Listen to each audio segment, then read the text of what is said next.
Hello, welcome back to Need for Speed Unbound. Today we're going to be looking at a bit of a odd and a super expensive build.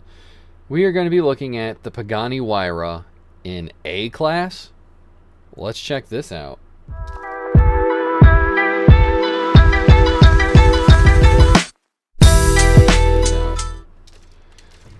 So for the engine, you are going to swap into the 3.6 liter V6.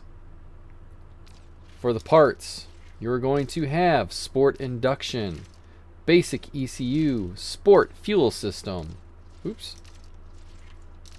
Basic Exhaust, the Sport Roots Supercharger, Sport Nitrous, Basic Suspension, the Pro Brakes, the Elite Grip Tires, the Elite Clutch, the Super 7-speed gearbox, and the Elite Differential with... Right now I have Super Nitrous Grip and Super Nitrous Near Miss. Use whatever you want there. For the handling of this build, though, we have 70% grip with steering sensitivity and downforce all the way up. And I have traction control and drift entry off on this build. And that's going to get you a top speed of 160 miles per hour with 0 to 60 of 4.2 and a quarter mile of 12.4. While this is not the fastest build in the game, it handles amazingly well in the corners, and it's just insane that you can even get this down into A class. The only reason I knew it was possible is because I actually raced against somebody online, and they beat me soundly with it, and I was using a pretty good build.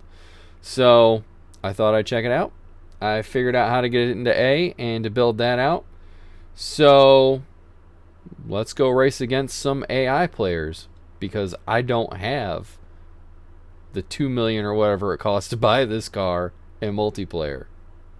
Alright, let's go check it out. Alright, so here we are up against the AI. And I didn't mess up my launch, thankfully. So it's taken just a little bit to get up above all these people. But I did it. And I do typically try to races in the single player that are available in the multiplayer. That just wasn't an option where I'm at right now, and I was too lazy to advance time. So here I am. So this is an A-class endurance race. And I am starting to pull on all these other little A cars. Not real far, but... I mean, as far as A-class goes, this is pretty good. I'm putting steady distance between us. This car handles really well. And it doesn't even feel like it wants to slide. I don't even have 100% grip set to this. It was like 70% grip. And this car wants to hold on to the road for you. That was me hitting the handbrake to drift just a little bit. That wasn't the car deciding to slide out. That was just me. This thing doesn't want to get loose, which is what I think makes it a really good choice for this class. But it is cost prohibitive, and only the richest of players can actually afford to buy this car and put it into A class for whatever unknown reason you would want to do that. Other than just be like, I've got the Pagani, and I'm racing in A class, and you're not going to beat me. It's the only reason I can think of.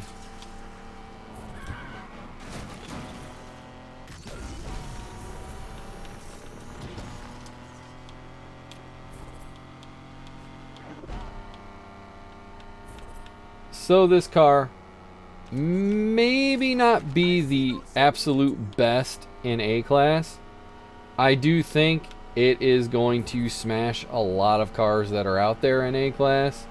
There aren't too many A-class builds that are going to be better handling for sure, or that are going to be faster speed-wise.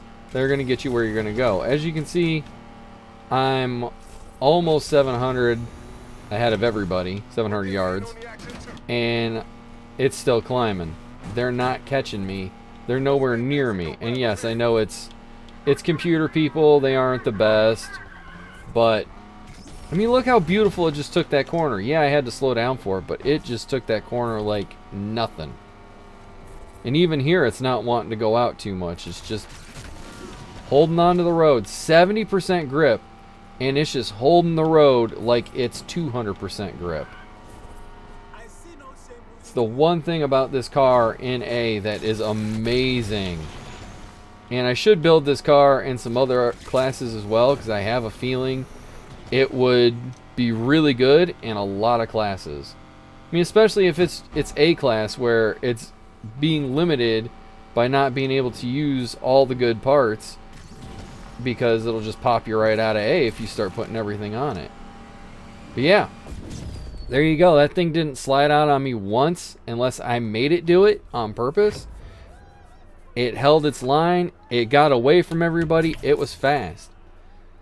This is a really good, really viable build. And I think we'll just go check out one more race just to see how it'll do. So we're back on our old friend the drop to showcase this car one more time and see how it'll do against the AI on a bit of a shorter course, considering the last one was an endurance race, so it was a bit longer.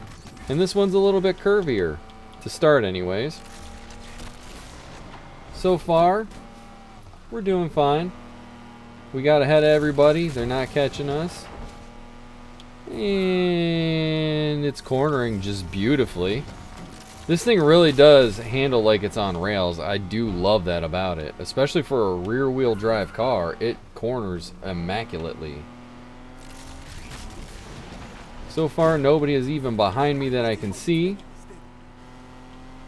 And we're still picking up speed, and just, it's smooth sailing. I mean, I know the cops want to get involved and they want to try and throw a monkey wrench into everything, but as we all know, the cops in this game are just terrible. It's something that Criterion should have spent a little more time on.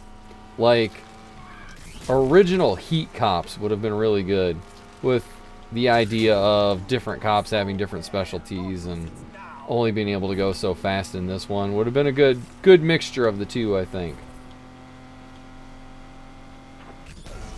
Let's see, are they catching me? Nope, still 600 plus yards away. Oh, make that 700 plus. And still going strong. Oh, don't hit that car. That could be bad. We don't want that. So for some reason, when I play this race against the AI, in this section, they just start catching me for no reason. Doesn't matter what car I'm using. They always catch me in that last thing. Like, she went from 700 plus yards away to 200 yards away. So there's a bit of rubber banding taking place there, I think. Anyway, this is a really good A-class car. I don't recommend buying it just because of the costs associated with it. It is so expensive. It's $1 million plus just for the car. And then you're talking about doing the engine swap and adding all the parts to it. If you can afford it, hey, go for it. You can just flex on everybody and say, hey, I'm using a Huayra. What are you even doing here? So that's going to do it for me today. If you haven't already, please subscribe to the channel. Please like the video. Please leave some comments. And I'll see you in the next one.